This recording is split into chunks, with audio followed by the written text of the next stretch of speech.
Welcome everybody to a Delco Nerd Network hot take. Guys, if you haven't seen a hot take before, well, it's where a few friends get in a basement, give our thoughts, give our opinions on a TV show, a movie, or a game. Today, it's going to be a game, and that game is Star Wars Jedi Survivor. There we go.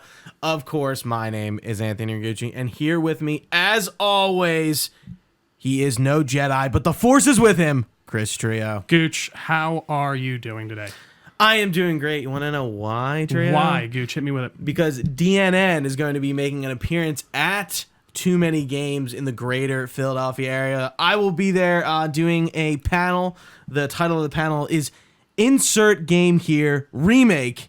You're getting them, whether you like it or not. So I'm going to be doing a panel on Saturday at the con, which is the 24th of June from 5:15 to 6 on the Sapphire stage. So if you're a local, please come out to the con and be a part of the podcast. Right? What? It's in Oaks. It is in Oaks. Mistake? So Oaks, like PA, really close to me, actually. Greater Philadelphia Convention Center. Do you know where the King of Prussia Mall is? It's somewhat close to that, right? Is it like 20 minutes away? Or is it? I think it's like 10, 15, okay. 10 minutes from the King of Prussia Mall. But yeah, Gooch, I'm excited. I sadly will be on vacay, so you will be flying solo. But please come out and see Gooch's beautiful face. Support us. It'll be a great time. I'm sad I can't be there. Yeah, it'll be a cool conversation. I'm gonna bring like my remake idea, and hopefully, as we're talking, people come up to the mic and kind of join the conversation, and we'll talk over some remake ideas, probably laugh and scoff at a few things, because that's what happens when we talk about remakes. And again,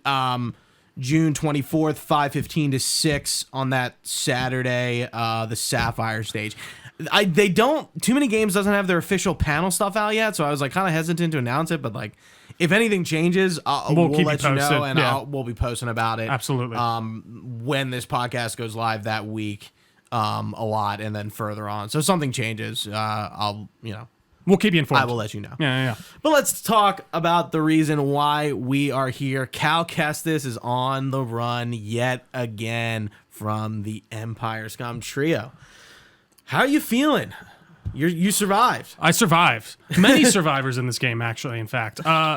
Dude, yeah, good big theme. It is. No, I mean they call him a survivor a few times. Genuinely, actually. like big theme. Absolutely, through the whole game in many different facets. Absolutely, but dude, I really had a grand time with this game. It's set 5 years after Fallen Order, I believe, which was 5 years after the Order 66, if I'm not mistaken. No, so I think we're 10 years out. So now we're 10 years on, yeah. Yeah. Which is cool. You come into Cal after he's been kind of fighting really head on the Empire. He's helping the rebels. We're on Coruscant, Saw Gerrera. We're introduced to his new crew, who, spoilers, we unfortunately lose very quickly, and we're left with Bode, the man. Come on, dude. Spoilers, like we're not even 10 minutes in this. We're out of the it's the crew that he's apparently been working with for like these past couple or year or so, like for the rebel, but we're on Coruscant, some shit goes down, and then we see an Inquisitor, Gooch, and the Ninth Sister returns. It might have been not my favorite part of the game, but top 3 moments really of when just not necessarily the fight, but the moment after of him confronting her and like he uses her old name, and he's like, "You were once this," and she's like skulking and she's getting all pissed off, and he's just calm, and he's like, and then he says her name, and he's like, "I will set you free," and then he executes her. A Jedi, Gooch. I know. Doesn't usually execute people, but he is a Jedi. Cal is a Jedi. He is, what we probably call a gray Jedi. He definitely works more in the in between, and I think that comes from what we see from Seer in the first one. But this game's very much is about Cal's journey. I think there's a grander story which ties together a lot at the end. It meanders a tad for me in the middle with Ravis and Dagan. Dagan. That's throwing me off. Dagan. Yeah. But overall, man, I really enjoyed it. I thought a lot of the additions were great. It didn't feel like they depowered you. I felt like I was the Cal from the last game going into this, and you were expanding upon what you learned. I even got some Force Unleashed vibes at some point, which I never thought I would. I know what you're referring to. But yeah, man, I thoroughly enjoyed it. There's definitely some negatives I'll discuss. But what about you? What did you think, Gooch? So when we reviewed Fallen Order, I think like one of my big kind of highlight clip things was jack of all trades, master of none. The game was trying a lot of different things and was doing fine in them all, but wasn't really executing excellently on any of them. Okay. I kind of think it's a similar situation, but our jack of all trades is a little bit better at everything. Okay. But it's still not excellent. What I think, there is one thing that is excellent, and I do think that is the lightsaber combat and the stances. I think all of that is.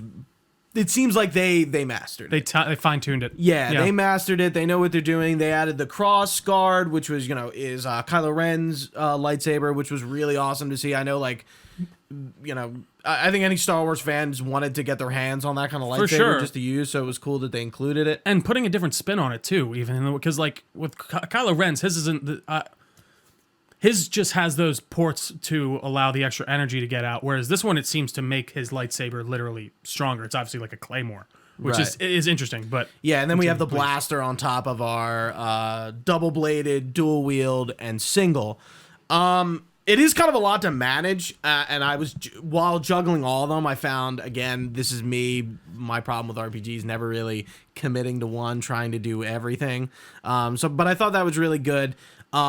I think we got to get rid of beasts. I just want to fight humans and people with lightsabers. I think fighting animals and creatures, you just kind of lose the je ne sais quoi of the lightsaber. I would agree. I do think they limit them so much in this game that it really didn't bother me. I didn't feel like there was the Rancor, there was a few hard beast boss, but for the most part, I felt like you were fighting people for 90% of this game. Yeah. Because the first game, I know a lot of people, that was a big gripe for them. You weren't fighting a lot of humanoids.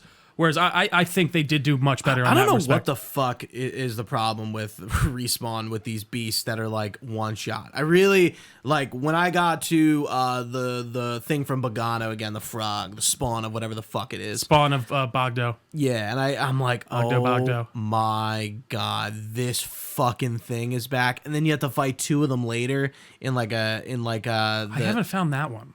I found the one where you fight one of them. It's in what's the? Is it a story mission? The girl's store. It's one of those test your strength things. Oh, it's in there. Interesting. It's right I don't think I next to found. Oh, it is. Yeah. Oh, I must have missed it. You must. I went into that side room, of course, where you get your extra stim. No, so if you're looking at Doma, at Doma and you look right, it's right there. I must be. Oh, you know what? I did see something today. I thought I noticed the light over there. I will check it out. Yeah, and then there's one with 2 Rancors, and I'm on Jedi Master. It's pretty hard, and I'm like.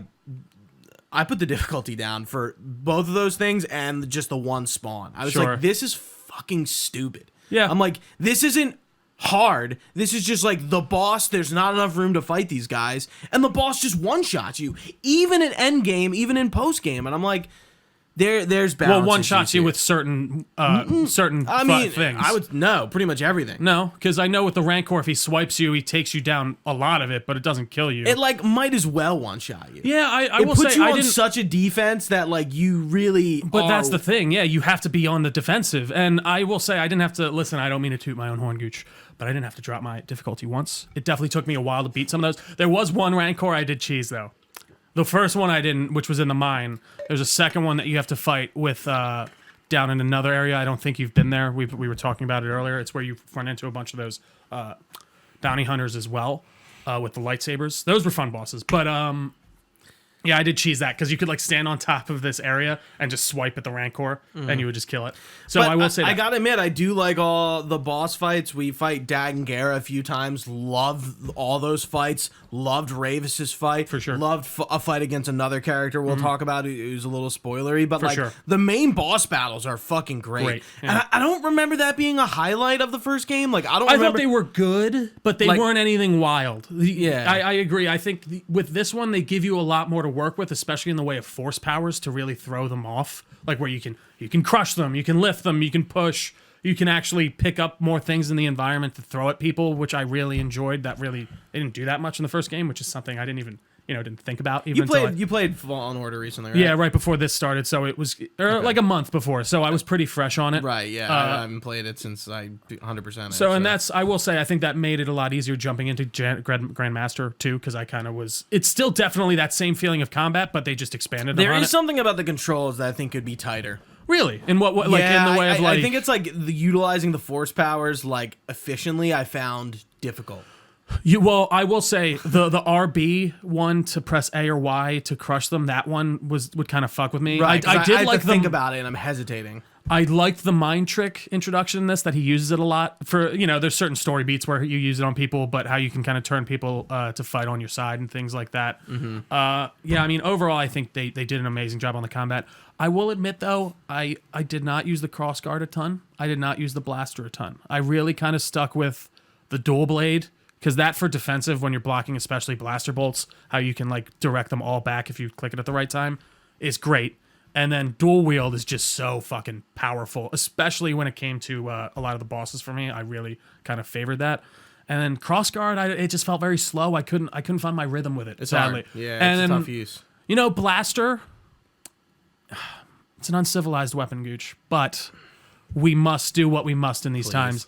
And I don't know, I didn't really find myself gravitating towards it that much. I did like it when I used it, but was there like, I know you said you were a bit of a jack of all trades on this. Was there one that you felt like you favored? I think the blaster and dual wield. Really? Yeah, were my favorites. But I do want to kind of bring it back a little. I kind of got lost in the sauce talking about the combat. I think this game is really high at the beginning and plateaus low through most of the game, and then comes back up at the end for a good finish. But I think like the majority of the game is actually like really not anything special at all. Okay. Like once you get to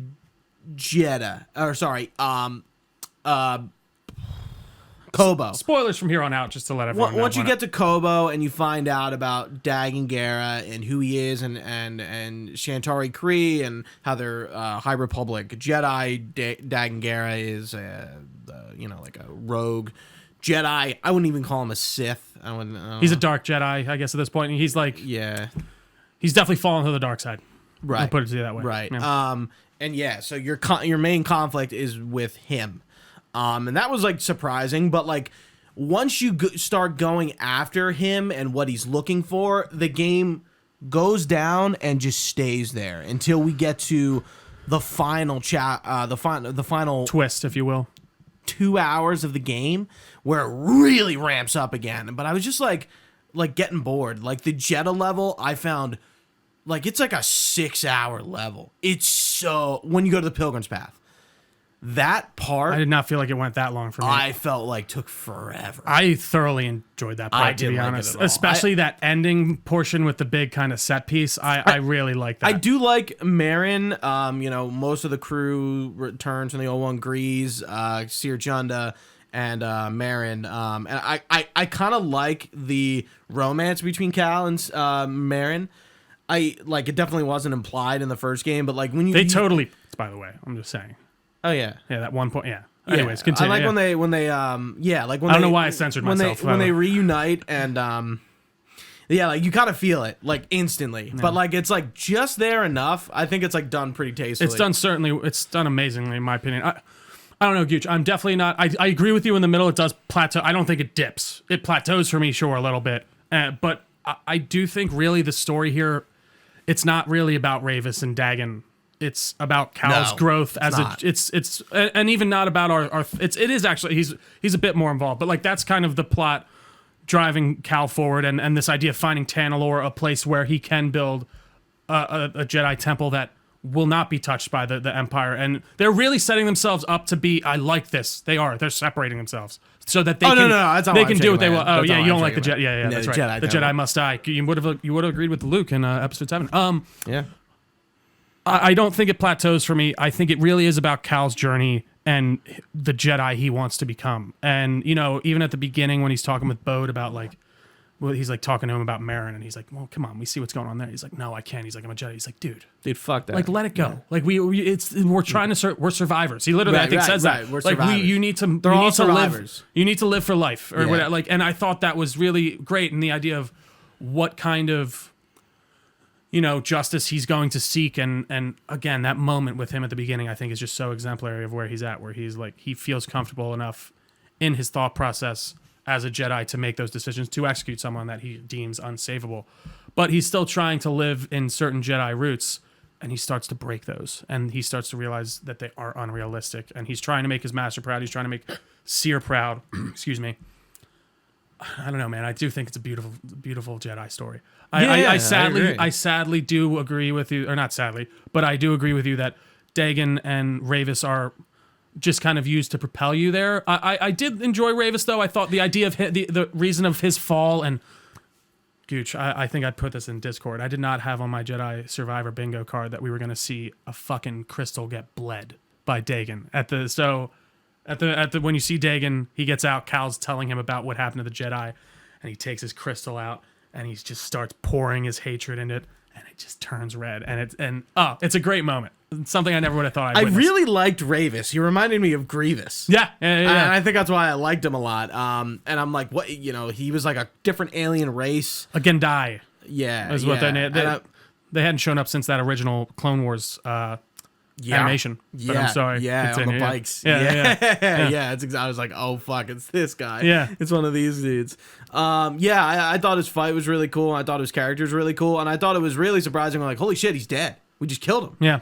And then, not too long after, we have our final confrontation with Dagan Gera, and we also kill him. It was funny because you were like asking, you were like, where am I at? And I'm like, 85%. I'm like, no way. Yeah, you're like, okay. The game is fairly short. The main story is like 12 to 14, I think, hours long. And the game doesn't really like propel you to do any of its side quests. Like, it really doesn't say go off the beaten path while you're on the path. I think it does it as much as like the first one as did? God of War does, in my opinion. In the way of like, there's a lot. Actually, I would say more like God of War 2018, not the new one. Okay, I would disagree with you there, but I do think they do incentivize you to go out there with the amount of skill points you can get from just finding things and like upgrading. Like, you can be a jack of all trades in this. You can fill out every skill tree if you do explore and find a lot of stuff. Not even all of the stuff, but just 60, 70% of it.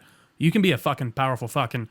By the end of this game, I felt like a Jedi master. I felt like I was using force push. You're fucking guys up. You upgrade your things to be able to expect harsher enemies. But yeah, I'm sorry, Gucci. I did not mean to cut you off. What'd you cut me off from? No, I didn't know if you were talking about Ravis still. I'm gushing over this game. What did you think about the customization? Because that was definitely something that they really excelled. Not only in the lightsaber customization, which is extensive, especially with the color options, but Cal's hairstyle and BD1. his clothes, BD1. Surprisingly, the Mantis gets no colors in this one, which I thought was kind of odd. Like, it seemed like, I'm like, why not just like keep the ones that you have, or something, like carry that over, yeah, and add some new ones. Like, I guess they were probably like, listen, we gave them so much at this point, and you get to customize your blaster too, which I thought was a cool thing that I didn't see coming. Yeah, I agree with you though. It's a weird kind of detraction to take out. Right? Why take that one thing out? But yeah, anyway. I mean, dude, you can make him look like whatever kind of Jedi you want, which I think is really cool. I mean, he's got a great beard. I'll give him a lot of credit. I took after him for this one. Just, I definitely did this on purpose. But either way, it's great. The Jedi robes you find, those are like the actual Jedi, the ones you find on Jeddah. I think I have them. It's straight out of KOTOR.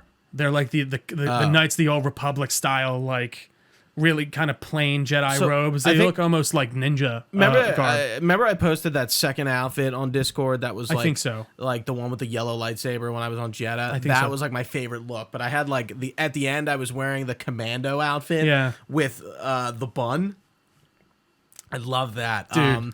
I've been enjoying the fashion wars in in this game. It's been fun, and I mean, I like how you get the color swaps on all of them too. That. You get different colors. You get your old clothes back, and there's a few. This game has like some cute like early 360 type achievements where like you just put like the poncho on and you get like you get like it has like a funny like line as the achievement. Yeah. Like, I'm like, I haven't seen that in a while. There's tons of references. Like let me go to the Discord real quick and see if I can find it. If it's in the achievements trophy corner, then that'll be easy. No, man. Listen. So like Han Solo defeat 50 enemies under the slow effect. Like that kind of shit. Like, dude, you can tell a lot of love went in this game. I think the first one I liked a lot, but they upped the charm a lot in this one. I found all of the characters to be very funny and interesting. Yeah, there were a few that I didn't like. I think that was my one complaint about. I don't think I was like too much of a fan of the crew. Yeah, because you don't spend a ton of time even with Marin in that game. You get her so like late in the game too. Yeah. So, but no, I mean, you get. I really liked Pyloon Saloon. It really reminded me of like the. You weren't a fan? It felt like it just didn't feel interesting enough. Really? I liked going in there and talking itself, to everyone in there. People. Oh, okay. Like that Scuba guy, I think he's like one of the worst NPCs in a video game I've ever seen. Scuba, which one's that again? The fish guy. That tells you all the story about the fish and, he's right, on his little barge thing. Yeah, I don't know. I fucking hate that guy. He's Scottish. I do remember him now. Yeah, I don't know. I don't know. There was something there. I'm like, this isn't doing it for me. This isn't interesting. Yeah, like, I really liked going back in and talking to everyone. I'm fine. I guess like worthy attempt. I think it's interesting. Like you have this like kind of like base. You know what it reminds me of? Actually, not like to the exact degree, but the camp in Red Dead, where you kind of come back. Yeah. There would be new conversations you could overhear and stuff like that. Yeah, I thought the DJ guy. Yeah. You could find music in this, which again, he was I didn't play with it that much, but Rebo band guy or some shit. That one bounty hunter that shows up too is definitely in a lot of like animated stuff too. The Australian one with the Twi'lek. I thought she was. She's not. She's not in anything else. She looks like somebody. Because I thought she was too, and that maybe that's where you're getting it from. Because I was like, is she from the Clone Wars? No, I've really thought she was a pre-existing character. I looked her up, and she's not. Oh wow! All right. Either way, yeah. There is another character which I'm not going to spoil for you that shows up in relation to her quest at the end. That got spoiled for me, and I'm very upset. Telling me, I still got a lot of work to do. I was like, for sure, I'll try to platinum the game before the review. Yeah, I finished 100%. Most of the side things. There was a few that I missed. I'm still working on the pucks, the bounty pucks. Yeah, and things like that. I like the only thing I did since I've gone back was like 100% Coruscant, and now I'm on Kobo. Got it. I went to Jeddah to try to get a bounty that I had from before I beat the game, and there's like a bunch of Haxian Brood people in that temple, and I'm like, this is fucking ridiculous. I'm like, I just want to do this bounty, not fucking fight through all these guys. So something's there. Clearly, probably something pretty good. There's so with the one dungeon you go into, I'm just gonna call it dungeon for lack of a better term. You can find the Haxian Brood as you go through, and there is a way to take them down as you do, or if you leave them alone, you fight them all at the end.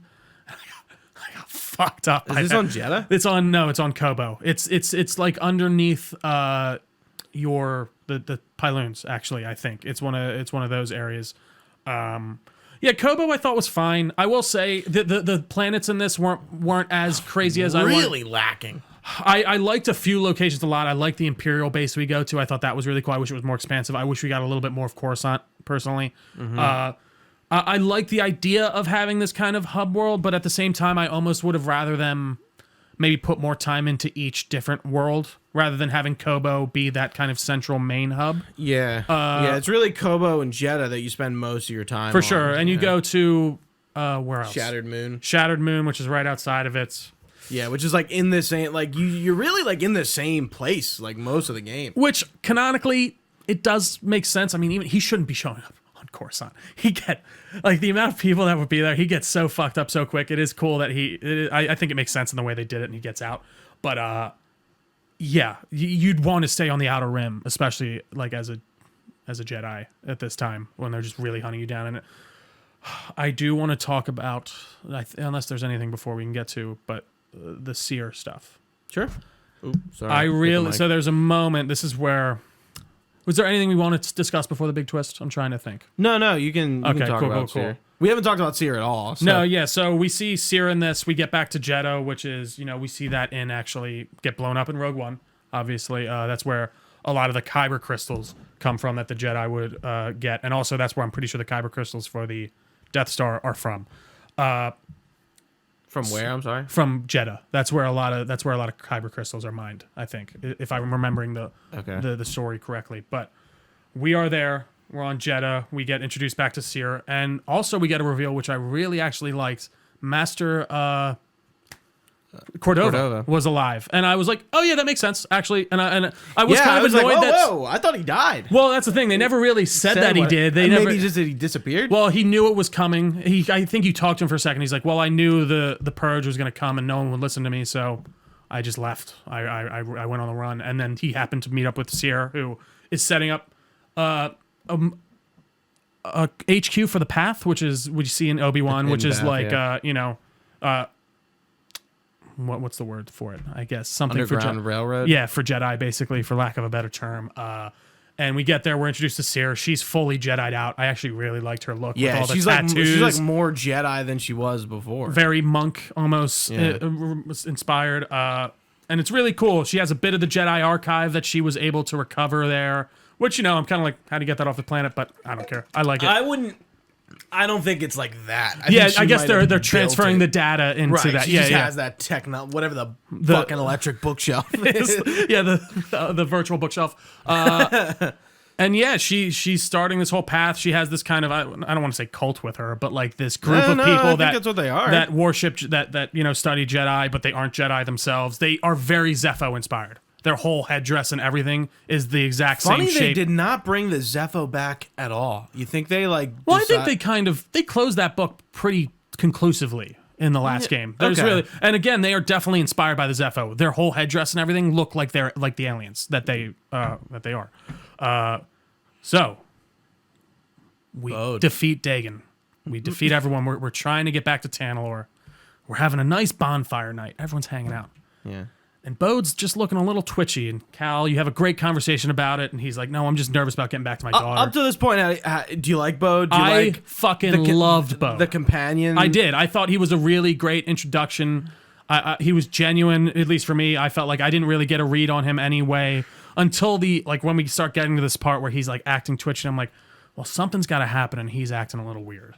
But it really didn't. It didn't really tweak at all. Oh, it didn't register to me that he was up to anything at all. Like I do like how you have Marin and him as companions, and they fight with you, and they have a special ability. Pretty cool. Also, that was a very fleeting thought. I was like, oh, that's kind of weird, but I wasn't like, oh, he's the bad guy or anything like that. And then we get to the point. That twist I didn't see coming from a mile away. Apparently, Bode is working with the Empire, not with the Inquisitors, but to hunt Jedi for the Empire. And he infiltrated Cal's group, and they get the compass to get to Tanalorr. They've been on the quest for this whole game to get this compass to lead through like this asteroid field that no one can get to. Kills Ennio Cordova, steals the compass, and is off. Flees. And Cal chases. Right, and then Seer and Marin are left to deal with the Empire. The Empire attack, and Seer deals with Darth Vader. And it's before we even get to that, though, we get the first reveal of Bode being a double agent. Okay, right. We have a speeder bike chase. I'm kind of like, this is cool. Crazy. Yeah. That's awesome. I'm like, what's going on? But then I do get to the point, I had this thought, I'm like, all right, you're a Jedi, force pull him off. Let's just finish this off. Come on. We get there, and all of a sudden, they're having their kind of face off, and Bode force pushes Cal away. And I literally was like, what? Yeah, and I was too, man. Ian, I was like, what the fuck? I was like, Ian goes, what's going on? My roommate goes, you all right? I'm like, dude, I did not see that coming at all. And he pulls out a fucking saber, and he's holding it backhand like Starkiller. It's Dagan Gera's lightsaber. Oh, is it? Is that where? Yeah. Oh, it's really? Not his lightsaber. Oh, I didn't know that. Good call. Yeah. So what? He didn't have one on him then? I guess he doesn't have his own. Nope. Are you sure that's yes? Okay. Wow. Interesting. He says he took it off him. No, Cal says it's like he mentions it. Oh, I missed that. I totally missed that. Okay, cool. It's Dagan Gera's lightsaber. And you have a little fight with him until Bode kind of overpowers you, knocks you out, and then we cut. We play Seer. Yeah, we cut to Seer, and I loved how much of a power shift it was. Like from like Cal, who is he's a Jedi Knight. He's very powerful, but you get to play as Seer, who is a Jedi Master who's kind of, let go of fear and kind of taps the dark when she needs it. She's a very powerful person. Are you confident with that? Yeah, that's what she does in the last game. She touched it, like they even mentioned it in the thing, like she's touched the dark and she's come back. Like that's the yeah, but because that's what she was so afraid of in Fallen Order. That's why she didn't want to. You're much fresher than this. I am. That's why that's why she didn't want to be a Jedi anymore because she was afraid she would fall again. But dude, you get an onslaught, stormtroopers, fucking paratrooper, everything coming in, and you're just taking them all out as Seer, and then finally you got to go in and save what you can from the archive, and then who else? You give it to BD. BD gets out. Yeah. And then who else but Darth Vader comes walking through the door, which again makes total sense to me that he would show up. Right. This is around exactly the same time as Obi-Wan, so who knows? He might have just dealt with Obi-Wan. And he's showing up. It's somebody who's hunting with the Inquisitorius. Yeah, he leads the Inquisitorius. Their job is to hunt Jedi, so it makes sense that he would handle maybe a Jedi Master like Seer. Yeah, absolutely. So you have a boss fight with Darth Vader, and I was telling you about this. I saw some consternation online about people saying like, yeah, we had a conversation. Seer wouldn't be able to even put a scratch on Vader. This is ridiculous. Blah blah blah blah. Shut up. We've seen Darth Vader get like mangled in the comics. Like he's literally been like a skeleton of electronics, and he makes it out. Like that's kind of and we gotta remember that like. He is depowered as Darth Vader. He's not as powerful as he was when he was Anakin Skywalker. But also, he's still very powerful. But even at the same time, he even mentions it to her. He's like, "Wow, you got stronger. Like you've been training." She's like, and that's when she's like, "I've let go of my fear." And I think he got on the back foot for a sec. He realized he was playing with his food too much, and then that last moment where he just dodges and just stabs her, and then he doesn't even say a word to her after that. He just kind of. Walks away. Breathes and walks away. And it's a great moment because then it kind of flashed, like she falls, and then it flashes to Cal, like re-experiencing the moment, like through his powers. Do you find it interesting that when you like... maybe this was a bug, which we should talk about, definitely. Sure. After you get knocked out as Cal, did it say to respawn? Yeah. What was that about? I think it's just saying respawn it. I don't know. That was just... I think that's just their thing. Like respawn I'm like, as Seer. I'm like, did Cal just die or something? Yeah. I was like, I thought for a second, I was like, odd. They're not killing him. Did I like die like before I got hit, like finished that fight? But yeah, Seer is then killed by Darth Vader, which I think it's a fantastic moment. One of my favorite moments in the game, for sure. Yeah. I thoroughly enjoy that fight. Ending is brilliant. It really does. It takes off in a lot of ways. So that's what I'm saying. No, definitely, and that's why again I would agree with you. I think it goes up, it plateaus. I think where I disagree, I don't think it falls for me. I think kind of hits a consistent pace where I'm like, okay, what's going on, and then it really shoots up with that reveal. And then we get to go to an Empire base, which is a lot of fun, and we get our Empire clothes, which I liked a lot. We have like a commander thing. Yeah, a lot of ISB. You fight ISB people. You disguise yourself as one. Which we see them in Andor too. That's that group that woman works for. Yeah. So it was really cool to go in there. We're trying to find Bode. We find out that he betrayed you, but not for the Empire. He is trying to actually save his daughter, which he was truthful about. Yeah, and he wants to take her Kata, and he wants to take her to Tanalorr so they'll both be safe. But he doesn't want Cal to set up a whole new Jedi temple or anything there because that's going to bring some heat, and he don't want no heat. And basically, he betrayed them for his daughter, which amicable to a degree. But at the same time, I like how Cal and Marin are like, no. I like how Marin, she's like, he's using him being a father as an excuse. Yeah. And I'm like. Good call out. No, and it's true, and I think like that's a tropey thing for like, oh, he's doing it like, he's a dad, he's doing it for his daughter. That only goes so far though, yeah. And it's like I liked how like Marin was like, no, he's like, this is bullshit. Not that it's bullshit. He's using it as an excuse to justify his actions. Sure, justify shitty behavior. Right, yeah, right, which I liked for sure. And I like this idea. Character. Yeah, no, great definitely. So I get okay, and that idea with his lightsaber that makes more sense that he just took because I guess then he might have had a blue lightsaber if he still kept his lightsaber. Like he's not necessarily a Sith, but he's not necessarily even a Dark Jedi, but he is starting to fall because he is afraid. Fear leads to anger, anger leads to hate, and hate leads to the dark side, Gooch. And we see this, like it's true, like, and that's why. And honestly, this is a perfect example of why a Jedi probably shouldn't have loved ones because they will then do what they have to do to save the people they care about. And again, like that's the whole thing with the Jedi. It's the principle makes sense. You don't want any familial ties to cloud someone's judgment, but that's also not realistic. So it's a really interesting dichotomy there. I really got to give them a lot of credit of just setting up this character that they made me care a lot about, and then they turned him on his head. And I was like, fuck. Yeah. Why did you do that to me? And we go back to, Kobo after we confront him again, and we have to get to Tanalorr, which we set up a whole array with Z. What do you think about Z? Underused. I agree. I really thought she was liked her going to in the be a beginning, big. and then she's a shop. Again, a lot of the Old Republic stuff, it is more background dressing, which I'm kind of fine with to a degree. I like seeing that aesthetic and stuff like that. Yeah, if you're gonna do High Republic, give it to me like full force. At Like the I'm time, kind of yeah. fine with what they did. I'm like they didn't like fucking like shove it down my throat. Sure. And like do all this like High Republic stuff, which I kind of thought maybe they were gonna do, yeah. But they were like, okay, no, these are just two characters, and It's a personal story. It's not, yeah. Right. But we make it to Tanalorr there. I really love the level design on that one, I will say. It's a very interesting and cool looking place. We get to this really sprawling and interesting Jedi temple where we find Kata, and she leads us to Bode, where we have our final confrontation.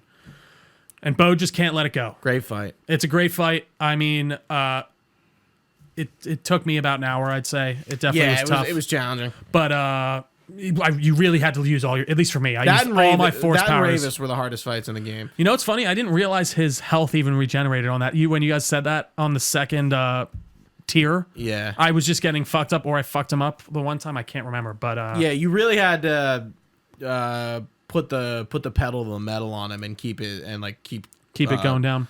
Yeah, not his health, his break bar. Yeah. You needed to break him a lot to be order to just consistently get hits in. So Yeah, the blocking regen big in didn't- this game for sure. I mean, like it was in the first one too, but it's for sure key. So the final confrontation, Bo just can't see the light. He tries to kill Cal. He almost force chokes Marin, and you fucking. We you didn't kill. mention how the slow ability becomes this like Jedi. Or Oh this, yeah, that was an rage, interesting thing. Yeah. It was like his mechanic. special power, but then at the end of the game, you have that Force Unleashed moment when you're leaving that Empire base, or you tap into the dark. You do what Seer does, and you're fucking people up, and then that kind of takes over for that ability for the rest of the game. But you still do slow people when you go into that, which is nice. But it evolves into this dark form. of it, Exactly. yeah. I forget what it says, but it's like give in to the rage or something like that. Like Yeah, where it's like. yeah. It's good. I thought Yeah. it was good. I thought it was well handled, and I like how Cal didn't dwell on it. Like, I almost lost myself. No, he knows what he's doing. He's not an idiot. A very sad ending because Kata's just left without a dad for no reason. All Bode had to do was just accept that they were going to forgive him and let him even stay there. Yeah. And no, he couldn't do that. He has a pretty decent out. He does. Yeah, they're being very understanding. He killed a lot of people. And I guess we're never really, Cal's like, how didn't I feel his force presence? Like, So he does talk about that. He just says he said he worked when he was a Jedi in their like special division, like their kind of almost spy division. to be a spy. And Right, then makes he sense. used those abilities to kind of mask himself That makes sense. as he needed to. Okay. And I think that's why the Inquisitors haven't found him yet either, because he's working for the ISB. I'm pretty confident. Yeah, But they they know don't that. know No, he's they a know Jedi. he's a Jedi. I think. I thought the guy okay. did. I could have sworn, anyways. I might be wrong. Yeah. But yeah. So Bode was a spy. He's dead. Cal is gonna start a new safe haven for Jedi and Republic or Empire refugees on Tanalorr, and they very much set up another game. I mean, we're getting a third game, and I'm wondering when Yeah. it's gonna happen. I think overall they really did improve on everything that I had issues with in the last game. I know you're saying the exploration still you were having issues with and you didn't like. Yeah, but I really feel like a lot of people were like, post game is still, I think, odd. I think it's way better though than the last one, right? At least you can fast travel to that area and you don't have to fucking like wind your way through the entire Yeah. level. You know what I Yeah. mean? But I agree with you because there are some areas where I'm trying to get to and I'm like, I wish I could put like something on the map that would then guide me in the world to get there. Yeah. Like something like, I mean, Ghost of Tsushima with that wind is one of my favorite ways of like, telling you where to go. I would love to see more ambient direction mechanics. I don't know. Gooch, anything else on Jedi Survivor? What color lightsaber did you use most of the game? Cyan and green. I would use White. white here and there for sure too. White and yellow. White and yellow. And we can't end this podcast without talking about how buggy and not well this game runs. Yeah, I got to disagree on that. Like, I did not find it to be that bad on my end. I really didn't. But like, no, again, It I runs just don't. pretty bad. I disagree. Like, I guess like I don't don't know. think it's a question of your opinion. I No, think but it's a I'm fact. saying you from what I experienced. I didn't have any game breaking bugs. It ran smoothly for me. I didn't either, but the game doesn't run great. What would happen to you? Like I had plenty of times where my game just randomly crashed. I never had that happen. Yeah, and I think it runs worse on PS4. Interesting. On PS5? So, yeah, on PS5. Again, I haven't The been game was really bad on the PC at launch. Like, I mean, again, and I don't want to give an excuse, but that's been every single game this year. yes, Like you're right. every single game. Right. I'm just saying, like, I don't like. It's just something to bring up. That this No, game, I hear you, this and game is I not think you're right, too. Doesn't flawlessly run. For sure, but the way I see people talk about it online, sometimes it's almost like it's unworkable. Like the it doesn't first few run days, at all. like hitting the menu, like the game would like totally like seize up, and like it would take forever for not forever, Yeah, but no, like yeah. a few seconds for like the pause menu to come up. Like it just seemed like the game was like real. Like once you like Chugging for you. not chugging, but like when I like did things to like make the game kind of like go into a different like state, like go from gameplay to pause screen, it like really had an issue doing that. Interesting. Yeah. Again, I just And like didn't going really through run the into menu, much. it would like I'd hit RB and then I feel like would lag and then it would like jump over. Yeah. I but guess the conversation online just annoyed me about it because I feel like a lot of places I was listening to were talking about it like you couldn't play the game, like it was like released in. I mean, a maybe terrible... on PC that was the case. No, and that's again, I can't. There's no defense for that. They should have optimized better. But like, I really. Yeah, they're talking about. I feel like people are talking about it like it was released as a broken game or something like that on every console. Or And I something. mean, and it was on PC. I Besides will the say. menu chugging and a few crashes, that's really what I had to deal with. Sometimes my cutscenes would pause when I hit the guide button, and then one time I lost the cutscene. I couldn't watch it. The one after Ravis, I remember because instead of pausing, I hit the guide button. I think my mom was like asking me something. Sure, and you just hit that instead. And then I got out of it, and then the cutscene was playing for a little bit, and then it just froze where it was. So I missed that cutscene, and it happened again at the end of the game. But I was able to pause it, and then the cutscene would restart. It would be fine. Yeah. Trying to think of anything else. I feel like I had a few odd issues here and there, but nothing like super major. But again, like enough for me to bring it up. Sure. And listen, I think that's fair, and we should. I can't speak much to it. I really did not run into that. Like, I didn't run into a crash. I definitely had earlier on, some of the frame rate was dipping here and there, for sure. Other than that, though, they definitely smoothed it out, and I didn't really find like any game breaking issues or anything that like, even that was actively annoying me, personally. But the PC thing is not cool. Like, it's really not okay. So many companies have been doing it, and they just don't. They know it's not well optimized. They know that for a fact, and they're just pushing it out. And I don't know if that's because they don't have a big player pool there. Yeah, I don't know. Or no, like they don't. Not it. I don't understand what the deal is lately with this year. Why every game that has come out has just been like horribly optimized. But I guess the reason I say that there's not like a huge everything for sure. But I do think the PC has been the major culprit here. Like, it's always been a PC thing that they're usually apologizing for. At least I found this year. Whereas like on the console versions, they just don't. They seem to be focusing on that. I don't know why. Maybe they don't feel like they get the backlash as crazily if it's just like they're just dealing like it's just the PC people. I mean, think about it. I don't know. Respawn. They have experience on PC with Apex. No, I know. Yeah, that's what I'm saying. And I wouldn't say Apex is a poorly running game either. But it's just, I'm like, what's the issue here? There's no excuse. Like every game, yeah. And a game like Final Fantasy 16 that they've been saying, oh yeah, we've been polishing. This game's been done for a year and we've been polishing it. Yeah. That game better be fucking flawless. Move like butter. Yeah. No, Gooch, I'm glad you brought it up though, because we should, and I meant to actually bring that up too. And I think I'm trying to think if there's anything else. I feel like we kind of hit most of the bounties, there was the even like the flower, gardening garden. stuff at the on top of Pyloon. I was like, mentioned it. Yeah. Yeah. Who cares? Oh, I wanted to talk about the ending real quick. Sure. Because the ending did kind of hit me. Like when Cal is, he's burning the bodies of Seer, Bode, and Cordova. Cordova, yeah. And he's having this kind of moment. The new crew, along with or not the new crew, but Marin, Grease, and Now they're taking care of Kata. Kata is a part of the group, and he's like having this like. But like I like how they do it. Everyone's moving quickly around him, and he's kind of just sitting there like. Right. He's having this like moment, and I think it's the moment of like where he, I hesitate to even call him a gray Jedi, but I think. Sure. Yeah. I He's definitely a Jedi. Like he leans more towards the Jedi. He's following this path that Ahsoka has essentially gone on, where I think like the Jedi Order kind of betrays her. I mean, her more so, like literally. Yeah. Than him, where it's like the ideals of the Jedi Order betray him, and you know, there's no one enforcing it, so he's the only one dealing with it. And he's doing it just out of almost respect or like ideation or something, like, because, you know, he's trying to respect, or not even out of respect for his master and out of respect for the ideas. Yeah, it's what he grew up as. I mean, it's all he knew. Right. Yeah. So like, you know, for him to like have this realization of like, you know, the survivor thing coming up and how they're all survivors, and he again is a survivor of this old, not even old order, but you know, this, of a genocide, literally, like, of a genocide, but of a system that doesn't work. That failed.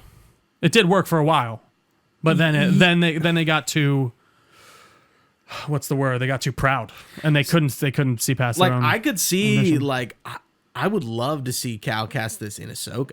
Because like it's just those two characters are so on the same wavelength that would make sense if they were like you know, like I thought he was going to show up. It would make sense that Obi-Wan's Ahsoka would know who Cal Kestis is at this point, or probably. You would assume they'd run into each other at some point, right? But then again, I don't know. There are like, you know, Jedi are trying to stay silent. You're not trying to. Does she help the Hidden Path? Not that we know of. Yeah, I guess she's kind of under the radar for the while. And again, even him, he's known as a Jedi terrorist. He's very openly rebelling, which I also kind of like at the beginning. Right. Like he's they with know Saw Gerrera, he's doing missions for him. Yeah, he's wanted. Absolutely, and he's a Jedi terrorist. I always think that's so fun. Yeah, man. I just think Cal's growth throughout this whole game was incredibly well done. Cameron Monaghan, dude. Yeah, I really like him in the role, and he seems to genuinely love it too. Like, have you watched any of his interviews? Not really. He's hilarious, and he's talking about he's like they're bringing the ponchos back, ponchos for day. He like, I guess his joke he just keeps leaning to is the ponchos. I gotta watch some of that. One robe I'm sad we didn't get. It was the Clone Wars armor. I was hoping we would get like a Clone Wars set, like general armor. Okay. Oh man, that's why I like the one I put on. I forget. It's not the Drifter, but it looks like somewhat clone-y armor. It's like armored, but like not armored. Yeah, I like the boots that are kind of like the Clone War ones. Yeah. I would agree. Bit of a missed opportunity. Yeah, you have the Hermit outfit from the pre-order, right? That's Obi-Wan. Oh yes, yeah. That's Obi-Wan's. Yep. Yeah. You don't get his saber though. I think you can get Luke's and his saber with like some other pre-order bonus. Oh yeah, and dude, just the last note on the sabers. You truly can make such a unique saber in this, even compared to the last one where you had like it was like 3 rows of 12 options for like the 3 parts. There's like so much in this, and also you're messing with parts on different styles, so you only have 2 saber styles at once. And you know, the modular nature of his lightsaber is really cool. I love it so much. Gooch, anything else? You hope they end this with one more, just a trilogy? I mean, it's Star Wars. I mean, yeah, I would assume that they everything. They're all trilogies. I would love to see them finish maybe Cal's story off and maybe give us a new Jedi story. Yeah, and I could see. Did I say this? I could see Cal being in Ahsoka or something. No, yes, yeah, no. Well, so it's, you know what, man? I thought he was going to show up in Obi-Wan. Yeah. I really did in some way, and I was like, I don't know. And I will say, in his interviews, Cameron, he talks about like we do kind of like how siloed off we are and how like detached we are, and we have our own story that, you know, we're very guarding of that. But like, I would never say no. Of course, we don't know what will happen. But like, if you got offered to do that, you would take it. I would love to see him show up in Ahsoka. They'd have to age him up a little because it would be after. It would be after the original trilogy. So. Yeah, that's true. I'm curious what their how close they are in age, Ahsoka and Cal Kestis. Probably we'd have to look it up. He has to be younger. He is. Yeah, he would be. She'd be probably 16. She was like 17 when the order went down, I think, maybe 18. Yeah, and he would have been like 13. That's best guess, by the way. I don't know for sure. I think he's like 9. Oh, was he really that? No, he looks young in that. No, because it's 5 years. So I would say 11, because I think he's like 15, 16 in Fallen Order. Okay. Right? Like, wouldn't you say that? Like, at least. Like, yeah, and that's 5 years after that. So I don't know if they pitch his voice down in Fallen Order, but he does sound younger in that. And I know he was younger when he did that, but he was still like a grown man, like when he Right. voiced that. So that was just an interesting kind of thing I noticed playing Fallen Order again. Anywho, Gooch, we survived. Thank you all so much for watching with us live. If you've been with us live on twitch.tv/Delco Nerd Network, we really appreciate your time. You can find this podcast anywhere podcasts are found. Just search Delco Nerd Network. We are on all your favorite social medias as well. Facebook pages at Delco Nerds on everything. We got a Discord channel, which will be linked down below. You can email us all your comments, questions, or concerns.